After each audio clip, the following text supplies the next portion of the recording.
pegar qualquer uma?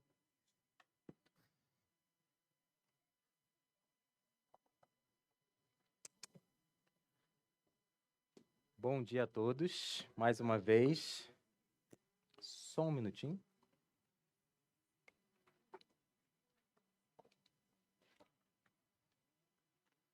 Da última vez que estive aqui, percebi que minha boca fica muito seca com esse clima, então agora já me adiantei.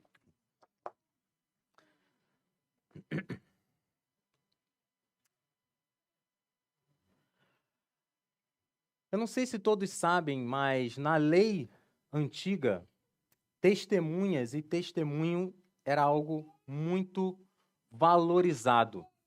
Não se poderia condenar alguém sem ter pelo menos 2 ou 3 testemunhas. E cada depoimento falso era estritamente punido. O que nós vamos ver aqui hoje é Jesus apresentando as suas testemunhas. João Batista, as obras, o próprio Pai e Moisés. As Escrituras testemunham sobre eles. Mas constantemente e continuamente, os fariseus, os líderes da lei, as autoridades religiosas continuavam a recusar as suas testemunhas, a rejeitar. Eles preferiam dar vazão, eles preferiam acreditar em suas tradições, acreditar em seus próprios entendimentos, do que as provas e as testemunhas que lhe eram apresentadas. E enquanto nós vamos lendo e ouvindo, eu gostaria que vocês também fizessem esse exercício. Quando essas testemunhas forem apresentadas a vocês, vocês estarão ouvindo como júri, mas também estarão ouvindo como réus.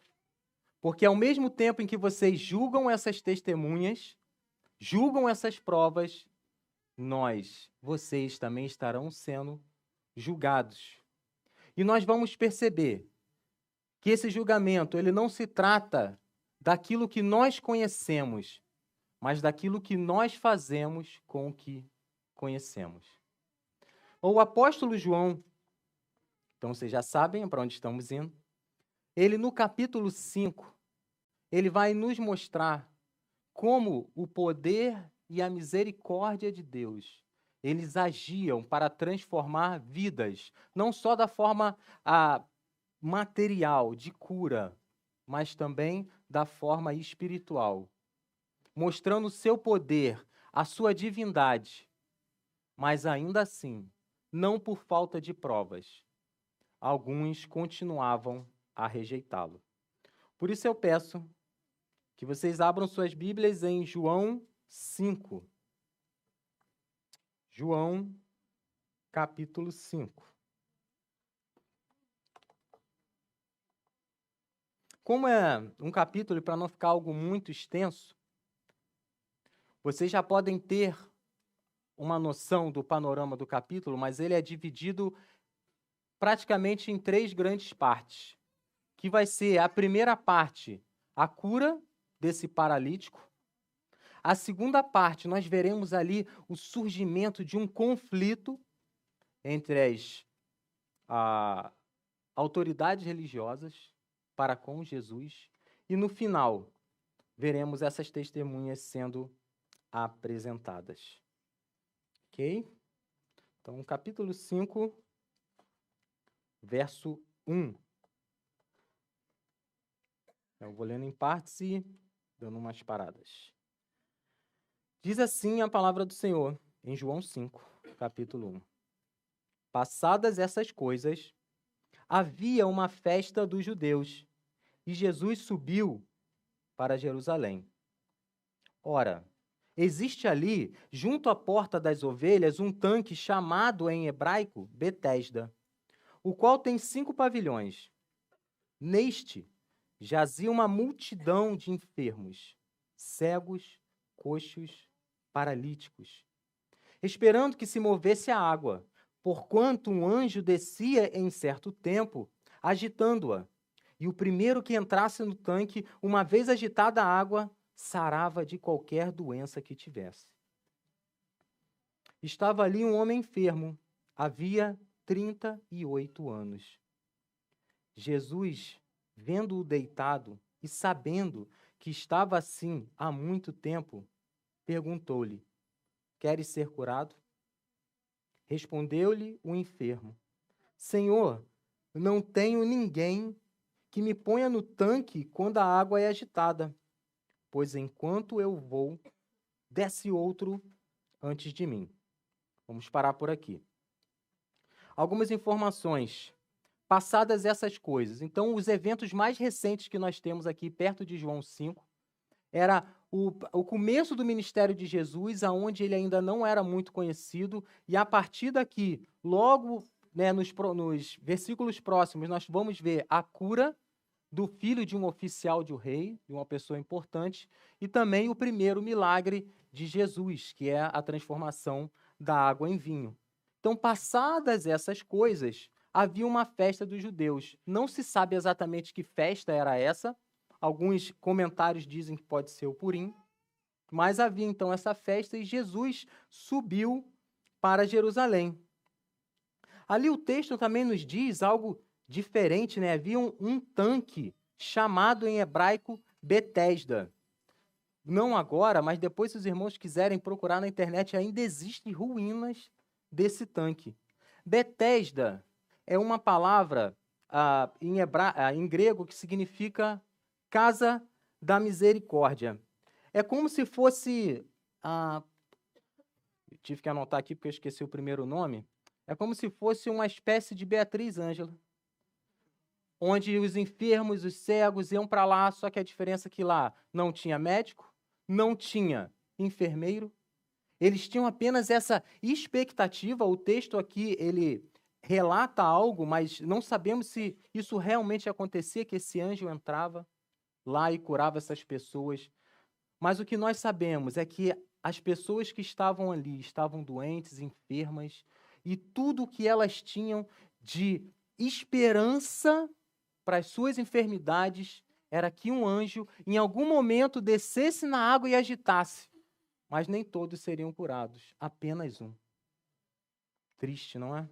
Imagina. O texto nos mostra que ele está lá há 38 anos e ele era um paralítico.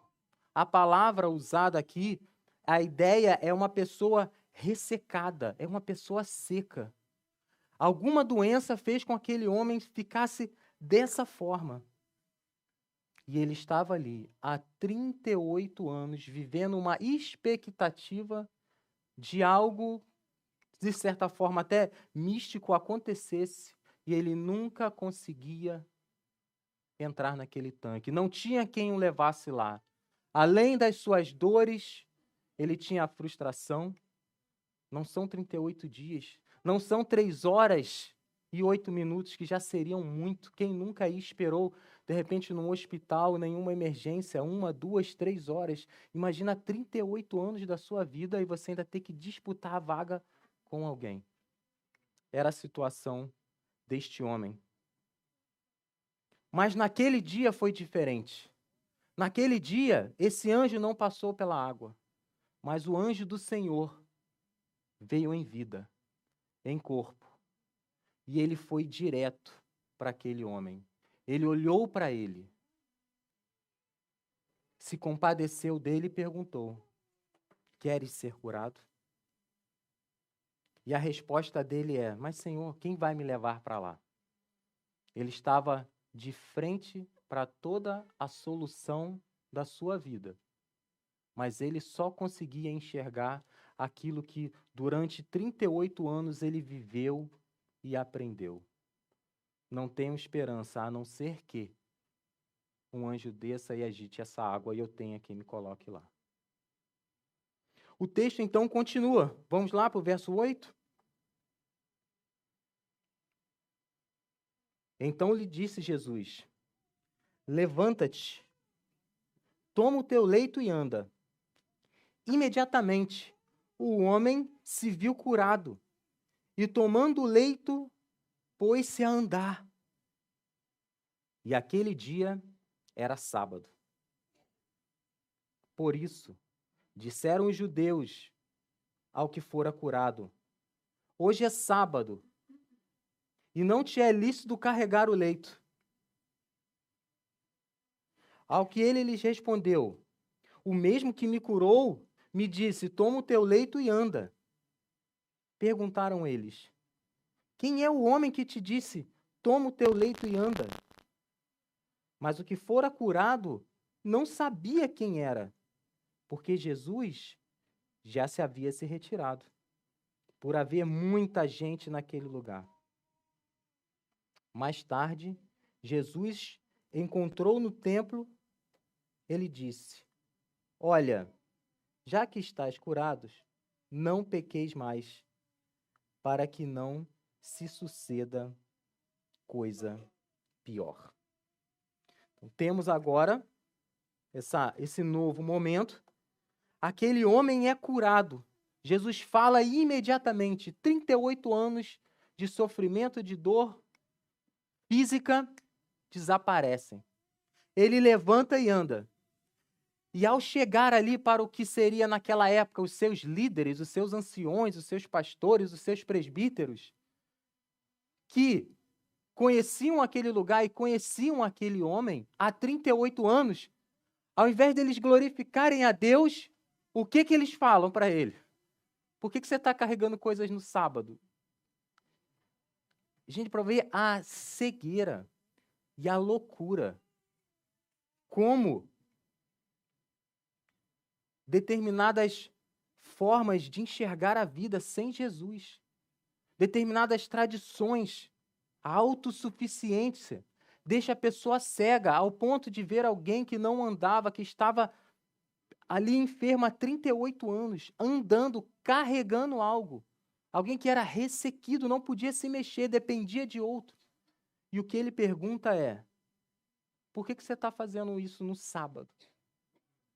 Esse moralismo, essa tradição de que na mente deles não se podia realmente fazer nada no sábado. Nem sequer alguém que está enfermo há 38 anos ficar curado. Isso era algo, um pecado imperdoável para aquelas pessoas, para aqueles líderes. Outro ponto interessante é que Jesus cura aquele homem, mas aquele homem nem sabia quem era Deus. Temos aqui o exemplo de como a graça do nosso Senhor Jesus, ela atende a todos. O sol, a chuva, acontece para os bons e para os maus. A graça do nosso Senhor chegou àquele homem, sem nem perguntar se ele era, se ele cria no Messias que estava vindo. Mas Jesus olhou para ele e ele foi curado. O texto um pouquinho mais para frente, se olharmos aí para o 14, fala que Jesus o encontrou. Logo, Jesus foi ao encontro daquele homem, mas depois buscou novamente. Nós veremos o que Jesus vai dizer para ele. Olha, já que estás curado, não peques mais, para que não te suceda coisa pior. 38 anos de sofrimento, de enfermidade, realmente é muito tempo. Eu tenho 41, praticamente toda a minha vida, doente. Mas o que são 41 anos quando olhamos para a eternidade? Uma vida inteira. O que são 100 anos? O que são 3 horas? Nada. E Jesus sabia disso. Jesus queria trazer àquele homem a dignidade, a imagem dele, de Cristo na vida dele. Quando olhamos para as nossas ruas, assistimos à televisão e vemos a tamanha crueldade, tamanha tristeza, guerra, vemos as pessoas destroçadas, não só fisicamente, mas emocionalmente, a imagem de Jesus totalmente quebrada nas pessoas. A humanidade doente, A humanidade está como o tanque de Betesda, cheia de pessoas cegas, enfermas, sofrendo, na esperança de que algo vai trazer vida e solução para os seus problemas, para as suas mazelas, para as suas dificuldades. E sim, nós queremos. Ninguém consegue olhar para essas cenas e ver e ficar feliz. Ninguém em sã consciência. Mas há algo ainda maior do que a salvação terrena e momentânea. Uma vida inteira. E por isso que da mesma forma que Jesus procurou aquele homem, ele procurou a mim, a você e ainda procura pessoas aí fora. Querendo dizer para elas que ele quer curá-las, quer fazê-las ver a vida de uma forma diferente, mas que há algo muito maior do que esse tempo terreno aqui.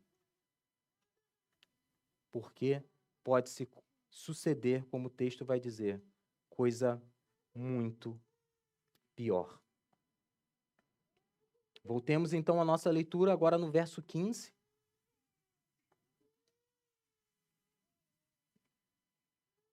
Verso 15. O homem retirou-se e disse aos judeus que fora Jesus que o havia curado, né? E os judeus perseguiam Jesus, porque fazia essas coisas. Jesus curava no sábado. Verso 17.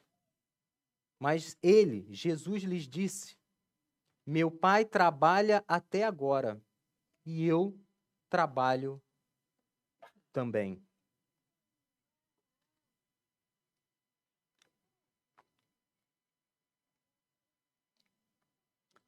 Aqui, quero levantar duas coisas interessantes. Jesus vai dizer que o meu pai trabalha até agora e eu trabalho também. Jesus está dizendo que as obras dele são as mesmas que o pai. Se o pai faz, ele faz também. Aqui nós temos também um movimento que hoje é conhecido como deísmo, que são pessoas, filosofias, crenças que acreditam que existe um Deus. Mas esse Deus, ele é como aquele relojoeiro, né? Um exemplo que sempre se usa, que deu a corda no relógio e foi para lá. A humanidade se vira. Cada um já criei as coisas, agora é com vocês. Mas João nos deixa declarado aqui nas próprias palavras de Jesus que Deus continua a trabalhar até hoje. Deus estar a trabalhar, Jesus estar a trabalhar, preocupado e querendo recuperar a alma das pessoas. E por isso ele trabalha também. Verso 18, as coisas começam a piorar. Jesus ele já tinha uma leve perseguição, já vimos ali no começo que os judeus já estavam muito chateados. Por quê? Eles viam que Jesus fez um milagre, mas eles não podiam concordar com isso. Então eles logo o atacaram de uma forma moralista. Olha, você não pode fazer milagres no sábado, né? Praticamente isso. E o verso 18 vai nos dizer: porque Jesus se comparou ao próprio Deus, afinal, meu pai trabalha, os judeus ainda mais procuravam matá-lo, porque não somente violava o sábado, mas também dizia que Deus era o seu próprio pai, fazendo-se igual a Deus. Agora nós temos uma hostilidade que aumenta. Os judeus estavam totalmente enfurecidos contra Jesus. E aí eu quero trazer uma mensagem até de encorajamento para todos vocês que são filhos de Deus. Vai haver oposição. Sempre vai haver. Numa menor escala, mas vai haver hostilidade. Toda vez que você se mantiver fiel à palavra, toda vez que você defender a verdade de Cristo a qualquer custo, vai ocorrer oposição. hostilidade. Mas o que devemos estar atento? A que essas hostilidades elas não aconteçam pela forma que eu falo, ou pelo modo que eu falo, ou pelo aquilo que eu falo que não é a verdade de Deus. Às vezes você tem um jeitão, não, esse é meu jeito de falar. Não. A hostilidade contra Jesus aqui aconteceu porque ele falava a verdade, que era a própria palavra de Deus.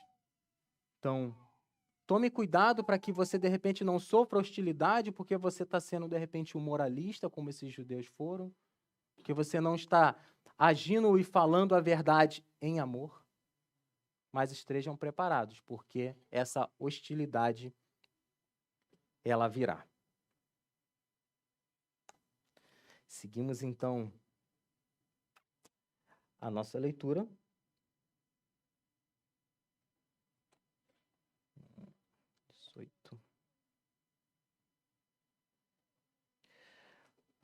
O que vamos ver agora serão as obras que Jesus faz e como elas são as mesmas que o Pai faz. Verso 19. Então, após o que aconteceu, então lhes falou Jesus: em verdade vos digo, que o Filho nada pode fazer de si mesmo, senão somente aquilo que vir o Pai fazer. Porque tudo o que este fizer, o Filho também semelhante o faz, porque o Pai ama o Filho e lhe mostra tudo o que você faz, e maiores obras do que esta lhe mostrará, para que vos maravilheis. Eu vou explicar esse verso 20 primeiro, porque aqui Jesus vai dizer, né, que obras maiores acontecerão. Essas obras maiores, Jesus não está falando em espécie, porque não houve obra, milagre maior do que Jesus fez. Mas quando comparamos a vida de Jesus, ele teve o seu ministério, né, durante 3 anos e meio, e ele operou em uma área geográfica menor. Mas quando vemos o fruto do seu ministério, o tempo se estende até hoje. Não foram 3 anos e meio. O efeito da palavra de Jesus Cristo, essas obras maravilhosas, elas se estendem até o dia de hoje. E não mais naquela área geográfica. Agora, em todas as nações. Deus está fazendo maravilhas em todas as nações. Essas eram as obras maiores que eles iriam ver. No verso 19, nós temos aqui algo que poderíamos dizer que é o início, ou a exemplificação, na verdade, do que é um verdadeiro discipulado. Veja que coisa dinâmica e, ao mesmo tempo, educativa. Jesus fazia o que via o Pai fazer. E ele fazia isso porque via o Pai fazer, era uma consequência. Ele fazia de forma semelhante. Eu ainda não sou pai, mas pelo que eu escuto dos meus amigos que são pais e mães, eles falam que muitas coisas, você olha para o filho está fazendo igualzinho. Faz igualzinho à mãe, ou faz igualzinho ao pai. Às vezes ele está pronunciando ou falando de um jeito que você fala, nossa, mas é a cara. Igualzinho. Da mesma forma Jesus fazia. Era a natureza do próprio Cristo fazer aquilo que o Pai faz. E da mesma forma, hoje nós devemos fazer a mesma coisa, fazer aquilo que o Filho faz. Ele é o nosso exemplo maior. Aquilo que vimos, ouvimos e lemos que Jesus fez. Nós, como seus discípulos, assim como Jesus imitou o Pai, devemos ser imitadores de Cristo. Ouvir a sua palavra, ver o que ele faz e agir como ele agiu. Infelizmente, isso não é uma realidade, muitas vezes, em nosso meio. Mesmo no meio cristão, não precisa ser uma pessoa incrédula. Ouvimos, lemos, conhecemos as histórias, mas ainda assim, muitas vezes é preferível seguir tradições eu não entendo muito bem assim. Eu acho que dá para fazer de uma outra forma. Mesmo tendo o exemplo de Cristo que seguia o Pai, ainda muitos de nós hoje, insistentemente, preferimos olhar para outras coisas, tirar o alvo de Jesus Cristo e seguir tradições, filosofias, modismos e não o exemplo do próprio Cristo. Vamos continuar?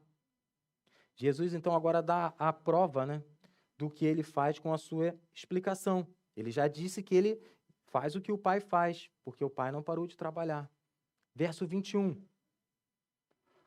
Pois assim como o Pai ressuscita e vivifica os mortos, assim também o Filho vivifica aqueles a quem quer. Esse texto aqui, ele é muito importante, principalmente para aqueles dias em que estamos sob determinada pressão, insatisfeitos, infelizes com alguma coisa, e você pergunta, por que, Deus? Por quê? Jesus diz, mesmo que não consigamos entender, mas ele diz, Jesus vivifica, ele faz aquilo com quem ele quer, da forma que quer. Não é porque não entendemos que Jesus deixou de ser Deus, porque vimos aqui que ele é. Mas devemos, em alegria e amor, entender que ele é bom e justo, e ele faz e vivifica, traz saúde, levanta, deixa deitado quem ele quer. Verso 22. E o Pai a ninguém julga, mas ao Filho confiou todo o julgamento, a fim de que todos os honrem o Filho, do modo porque honram o Pai. Quem não honra o Filho, não honra o Pai que o enviou. Esse tema, ele também é muito relevante, não só como foi para aquele tempo, mas foi para os nossos dias. Aqui nós estamos entrando em dois aspectos, né? João e Jesus nos apresentam um aspecto. Ele veio para julgar, e esse julgamento já começou. Muitas vezes se usa aquele versículo, né, de Mateus, não julgueis para não serem julgados, mas de uma forma errada. A ideia ali é que você não pode fazer um julgamento de forma errada. Você não pode fazer um julgamento sem ter todas as informações. Você não pode fazer um julgamento tendo já o seu coração inclinado por um lado ou para o outro. Depois, vocês podem checar em próprio João 7, vai dizer que nós devemos saber julgar. E Jesus veio para julgar. Também somos apresentados a um tema sobre a honra ao Filho. E esse julgamento ele vai acontecer exatamente para que as pessoas honrem o Filho da mesma forma que o Pai foi honrado. Não apenas a honra dada a Jesus tem que ser igual a dada a Deus, mas todas as outras coisas, porque Deus e Jesus são a mesma pessoa, são o mesmo ser. Eles ambos têm a mesma divindade, merecem a mesma honra. Existem movimentos, existem religiões, existem tradições que vão dizer que, ok, até existe um Deus, mas Jesus é outra coisa. Então, nós temos como testemunha de Jeová, os muçulmanos, né, os próprios judeus. Tem um nome técnico, né, chamado unitaristas, né, que são pessoas que creem que existe um Deus, mas Jesus ele não é divino, ele é apenas um ser moral, um sábio, um profeta. Todos esses que dizem honrar a Jeová, mas não honram a Jesus de igual forma, o próprio texto está nos dizendo, eles estão desonrando perdão, o próprio Deus. quando não se dá a Jesus Cristo a mesma honra que se dá ao Pai, o próprio Pai é desonrado. Verso 24. Em verdade vos digo, quem ouve a minha palavra e crê naquele que me enviou, tem a vida eterna. Não entra em juízo, mas passou da morte para a vida. Em verdade vos digo que vem a hora e já chegou em que os mortos ouvirão a voz do Filho de Deus, e os que ouvem viverão. Porque assim como o Pai tem vida em si mesmo, também concedeu ao Filho para ter vida em si mesmo. E lhe deu autoridade para julgar, porque é filho do homem. Opa. Okay. Não vos maravilheis disto, porque vem a hora em que todos os que se acham nos túmulos ouvirão a sua voz e sairão. Os que tiverem feito o bem para a ressurreição da vida, e os que tiverem praticado o mal para a ressurreição do juízo. Olha como isso deveria nos trazer alegria. Esse julgamento para os filhos de Deus, ele já aconteceu. Nós já podemos experimentar hoje dessa vida eterna.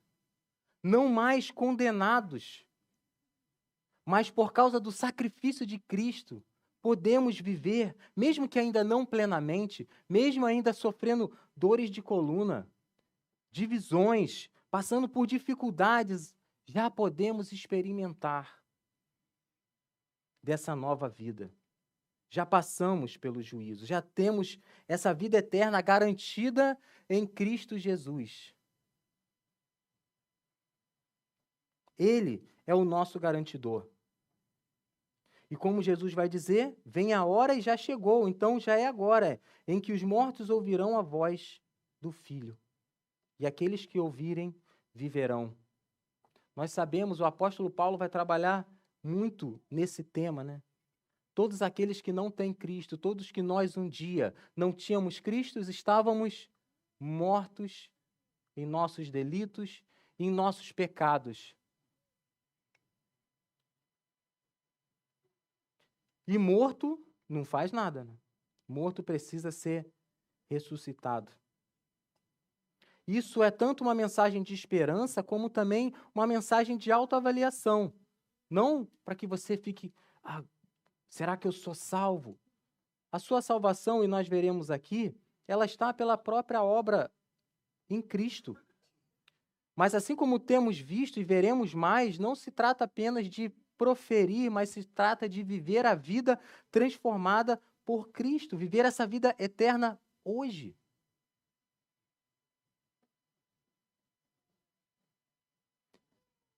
Ele foi dada toda a autoridade. No verso 29, ele vai dizer, né, os que tiverem feito o bem para a ressurreição e feito o mal, que praticaram o mal para a ressurreição do juízo.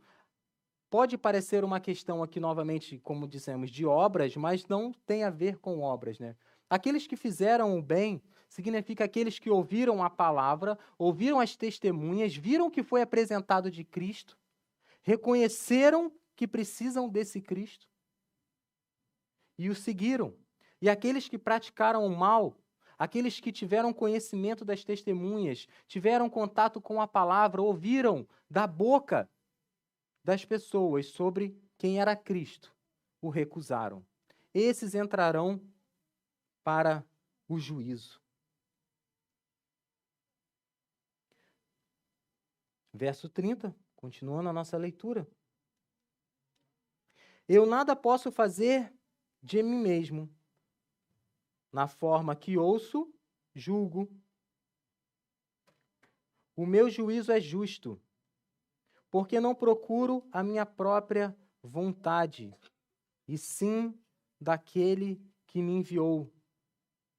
Se Jesus tivesse interesse em aparecer como muitos desses religiosos, desses líderes tinham, ele teria feito aquele milagre. Olha o que eu fiz, holofortes, né? Se lembrarmos de algumas histórias, da Bíblia contada pelo próprio Cristo, quando a viúva vai com a sua moedinha e lá e ninguém vê, mas aquele rico, não há problema em ser rico, mas a atitude do coração dele, né, que mostrava lá.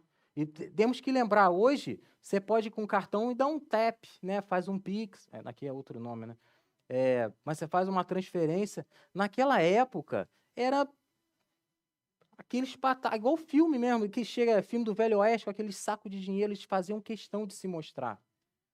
Esses fariseus também faziam questão de se mostrar, de mostrar, olha o que eu faço, olha como eu sou inteligente, olha como eu lido bem, olha como eu sou santo, olha como eu cumpro a lei, olha como eu não faço nada no sábado. E faziam. Mas essa era a ideia deles. Mas aqui diz que Jesus não faz nada pela sua própria vontade. Jesus não veio para aparecer, ele veio para salvar. Por quê? Porque o Pai o enviou exatamente com esse propósito.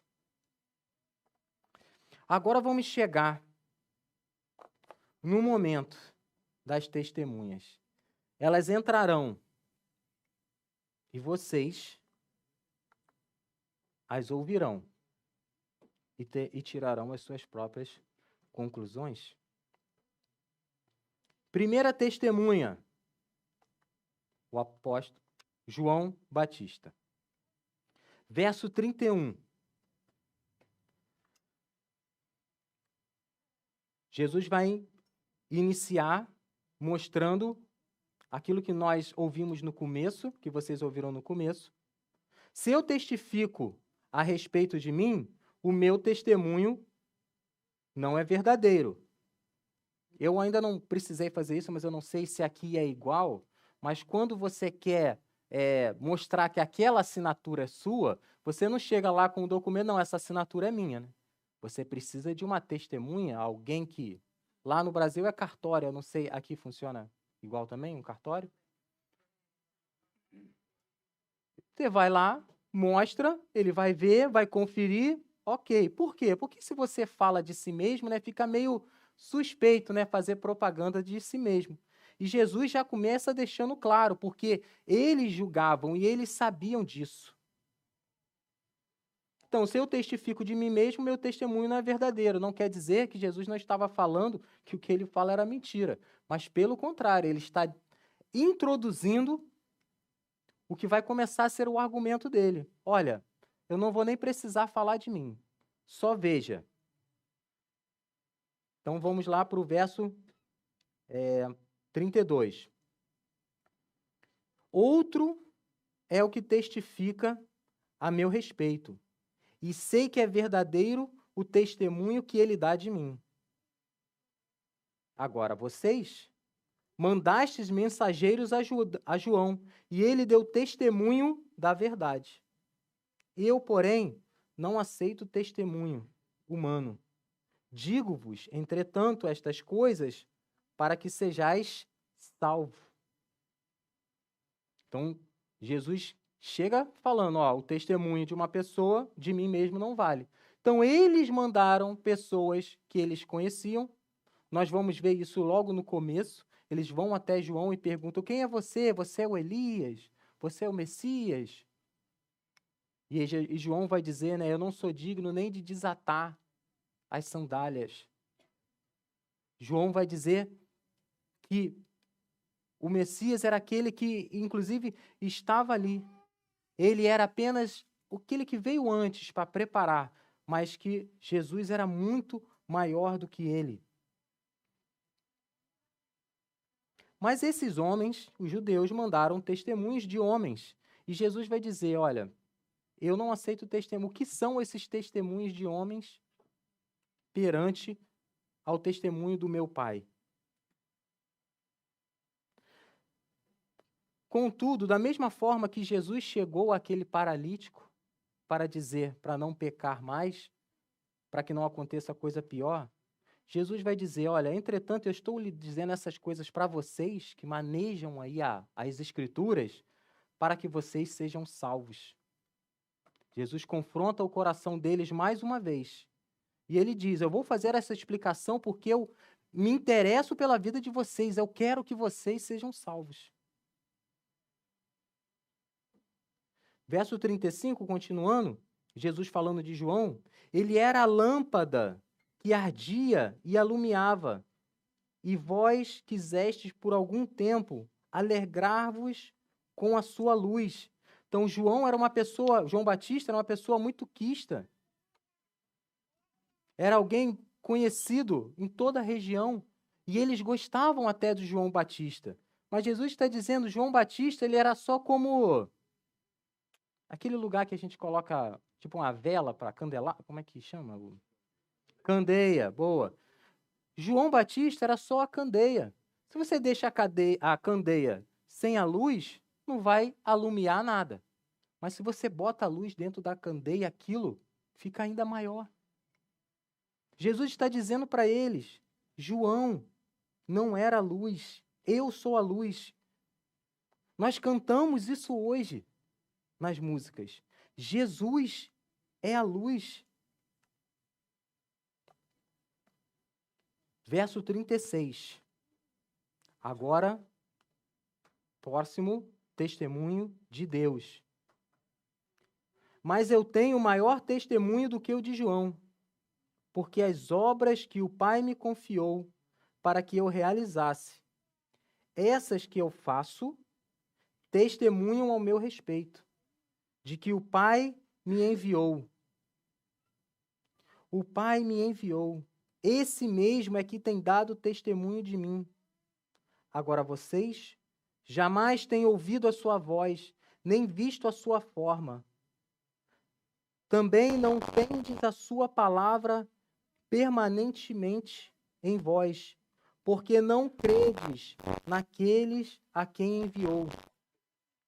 Jesus está falando, confrontando aquelas autoridades que estavam diariamente, noite e dia, com as Escrituras, que eles falavam delas, mas aquilo não estava em seu coração.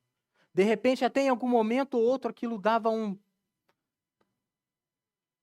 up, mas logo voltava às suas tradições. E eles tinham testemunhos daquelas pessoas que eram conhecidas dele. E Jesus agora apresenta, olha, as coisas que eu faço, os milagres que eu faço, só é possível porque o Pai me enviou e eu sou igual a ele.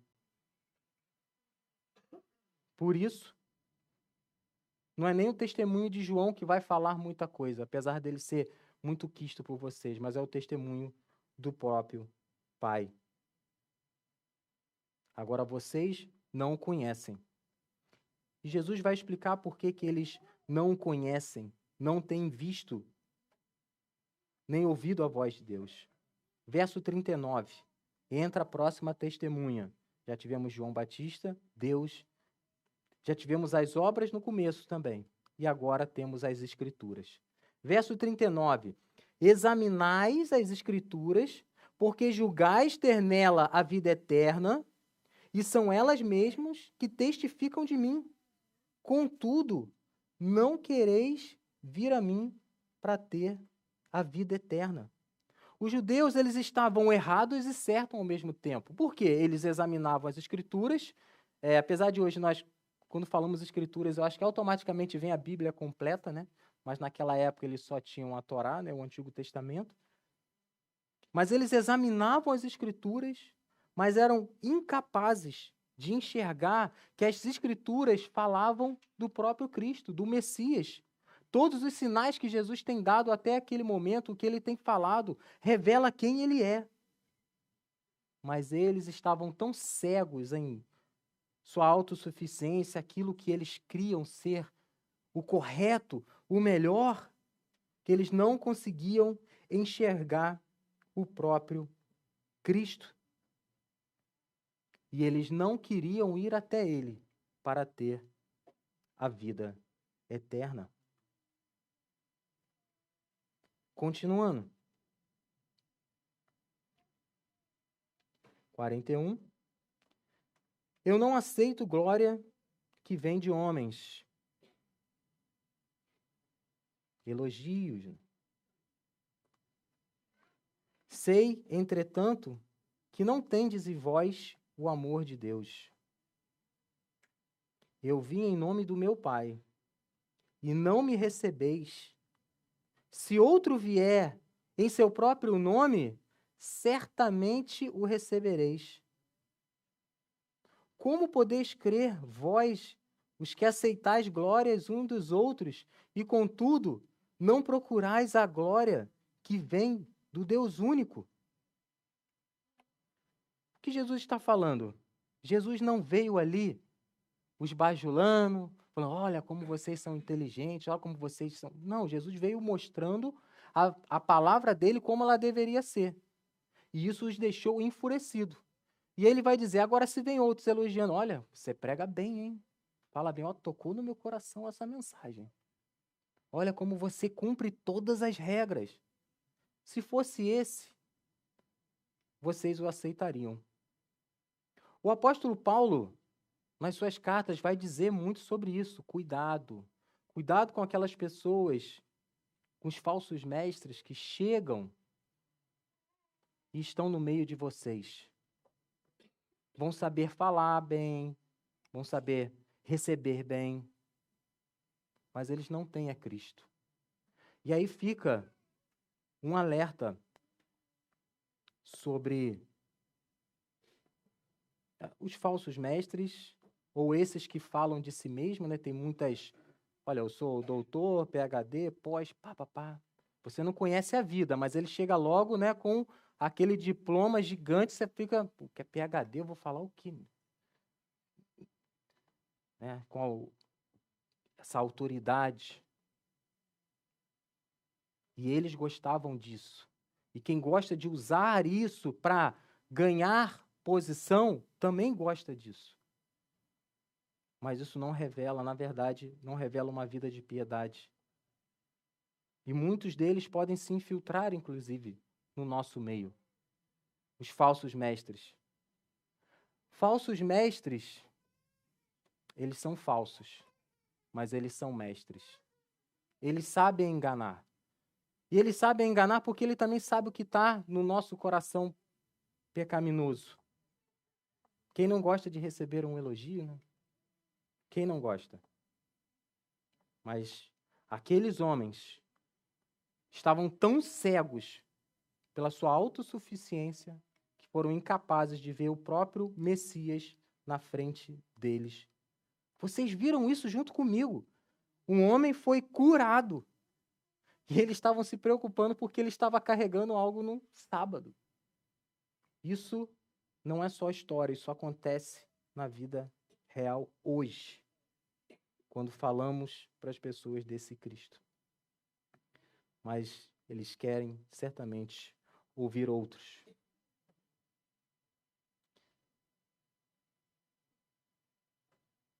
Continuando e já chegando já ao final do nosso texto. Agora, entra a próxima testemunha, Moisés. Moisés era muito quisto pelo povo judeu, não venhamos nos esquecer. Não penseis que eu vos acusarei perante o Pai. Olha que interessante, né? Porque Jesus vem dizendo até agora que ele é o quê? Juiz. Jesus vai dizer, eu nem preciso te acusar perante Deus. Pois quem vos acusa é Moisés, em quem tendes firmado a vossa esperança, a vossa confiança. Novamente, olha como Jesus vai trabalhando com eles. Jesus vai falar da palavra que eles buscavam, a vida eterna estava ali, a luz estava perante eles. Eles criam na confiança em Moisés. Ou achavam que criam, firmavam nele. Verso 46. Porque se de fato cresces em Moisés, também crereis em mim. Porquanto ele escreveu a meu respeito. Se, porém, não credes nos seus escritos, como crereis em minhas palavras?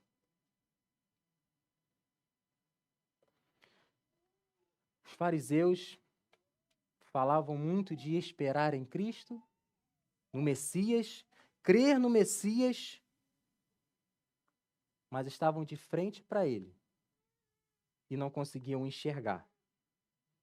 Não conseguiam enxergar daquele que a própria lei falava, que o próprio Moisés falava, as obras falaram, João Batista falou, o Pai falou, as Escrituras falam. Falaram naquela época e falam hoje. Jesus fala para eles que eles não creem nas minhas palavras.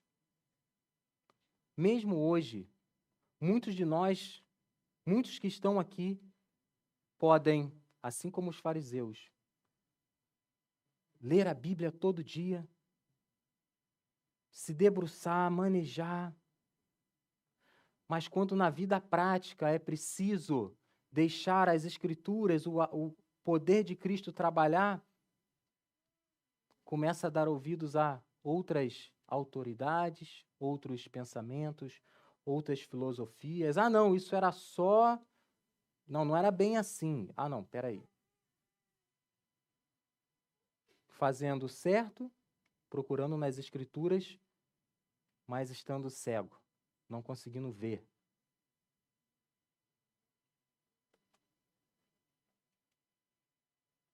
Jesus, ele foi muito incisivo no seu discurso. Eles têm provas suficientes de que ele é o próprio Deus. Então nós podemos concluir com tantas provas, com tantos testemunhos, de que a questão nunca se tratou e nem se trata hoje de haverem provas. Todo mundo conhece Alexandre o Grande e suas conquistas. Não pessoalmente, eu sei, mas já ouviram os seus relatos. O primeiro relato, não o completo, mas o primeiro relato que se encontra dele tem 450 anos depois que o fato ocorreu, das suas conquistas. E acredito que quase ninguém tem dúvidas de suas conquistas. Os achados, os mais próximos dos eventos que aconteceram de Jesus, eles têm entre 50 a 150 anos. Não existe ainda uma prova arqueológica que negou algo que a Bíblia disse. E ainda assim, mesmo se olharmos para cá hoje, e que conhecemos testemunho de muitas pessoas, e ver a transformação daqueles que estavam no tanque de Betesda, uma vida mudada, transformada, e ainda assim há pessoas que vão dizer: Jesus não é Deus. Não é isso que eu aprendi na minha tradição. Não é isso que eu posso fazer. Não, não é dessa forma. Pode ser de outro jeito. Vimos que encontraremos oposição. E muitas vezes essa oposição ela vai acontecer dentro da própria igreja, dentro do próprio corpo. Porque não há realmente um entregar completo das Escrituras para que Deus trabalhe na nossa vida.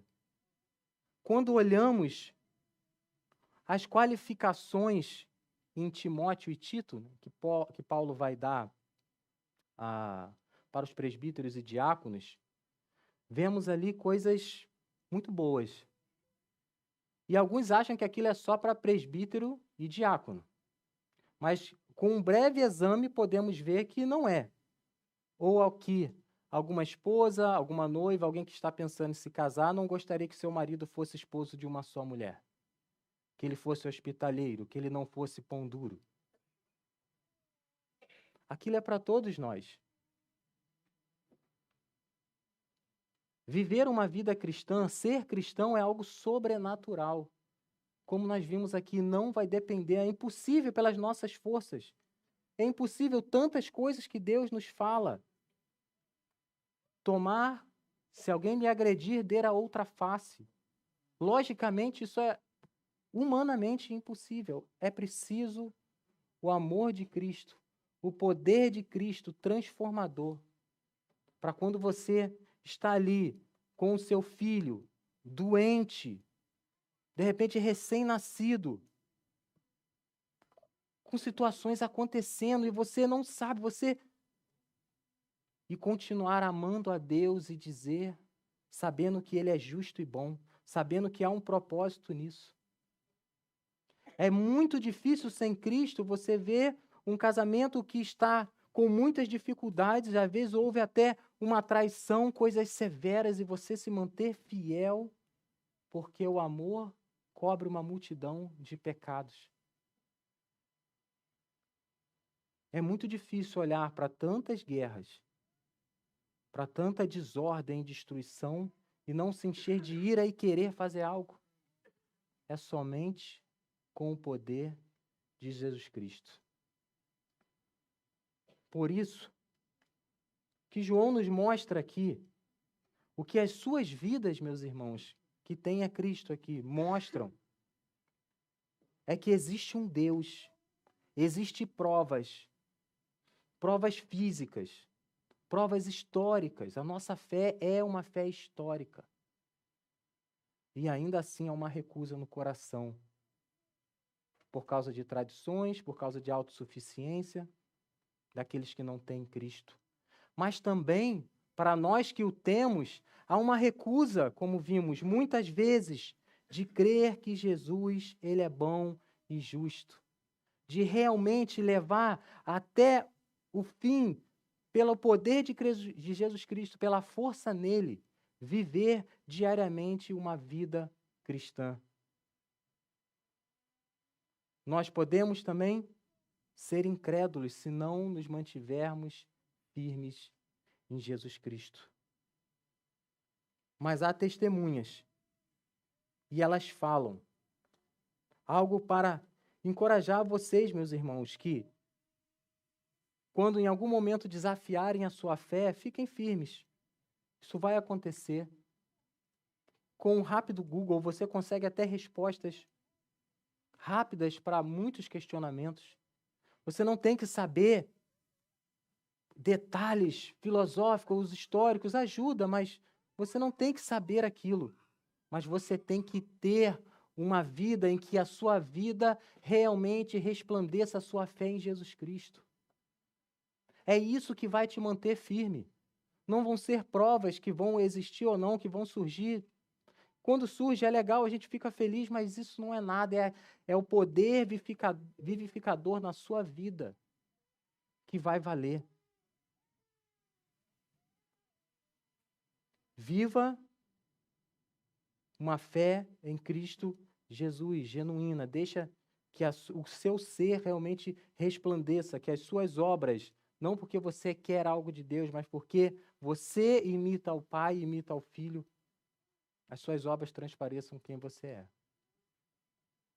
Se você que está aqui hoje, de repente, não conhece a Cristo, de repente você vem seguindo realmente tradições familiares, às vezes religiosas, se você nunca viu Cristo como quem Ele realmente é, só aqui no capítulo 5 nós temos muitas provas, não vinda da própria boca, mas como as suas obras, as Escrituras, os profetas falam sobre Ele.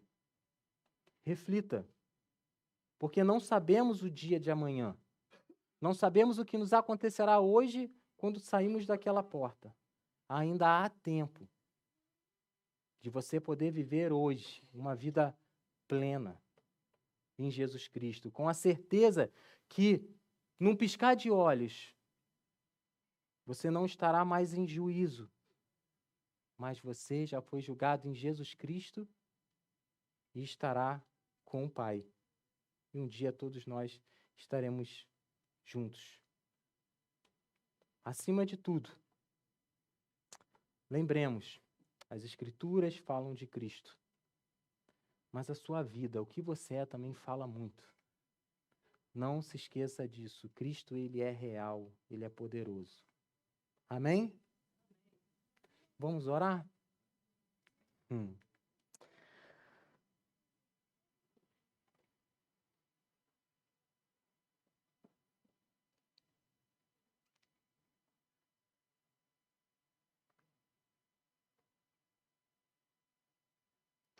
Pai eterno,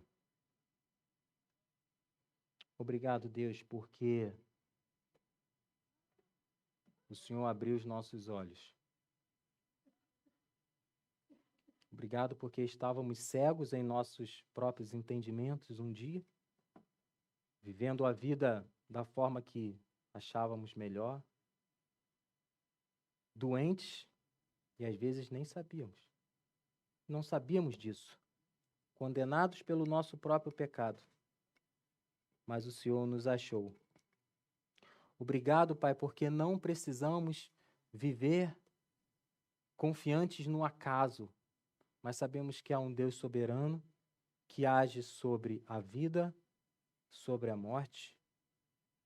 Não precisamos, Pai, carregar nada externo, nenhum badulaque, nada, repetir frases.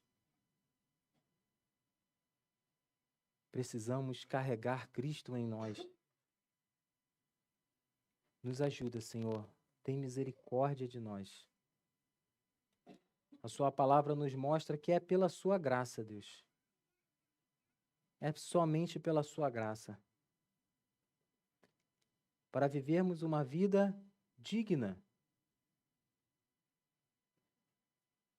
na qual seremos irrepreensíveis, fiéis, bondosos e não seguindo os nossos próprios desejos, nossas próprias vontades, Pai. Dome o nosso coração, dome a nossa mente, Pai, naqueles dias sombrios e escuros. Quando nos falta, Pai, ou nos parece faltar tudo, em que nada temos, mas o Senhor é tudo. Seja tudo para a nossa vida, Pai. Nos ajude a encorajar uns aos outros, ombro a ombro, Senhor, enquanto aqui estivermos, Pai. Sabemos que o Senhor não busca de nós perfeição, mas busca de nós fidelidade, que sejamos felizes. Tantas coisas, tantos conhecimentos surgem, aparentemente fazem sentido, Senhor, mas vêm de pessoas que são hostis a Ti, hostis ao Evangelho. Não creem em Ti, Pai.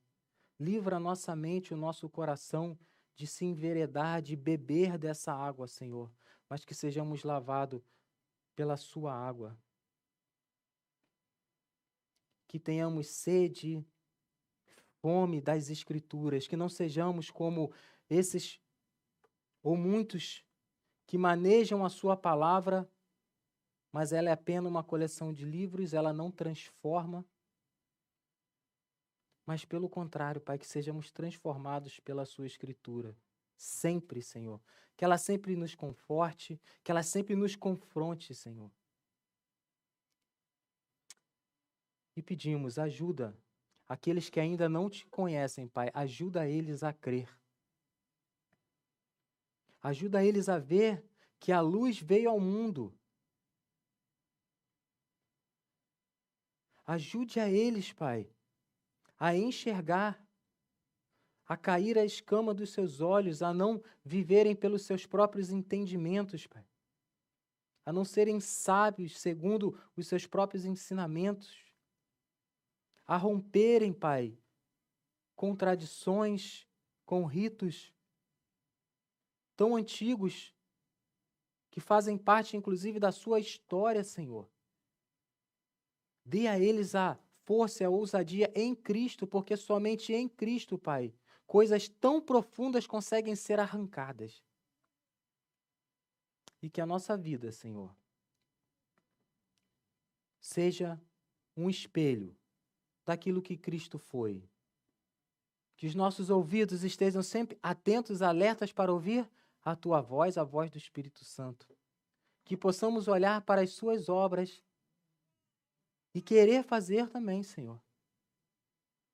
nos ajuda, a cada um que aqui está, Senhor, a moldar em outras pessoas a vida de Cristo, enquanto moldamos a nossa, não cegos, mas sendo iluminados pela sua própria luz.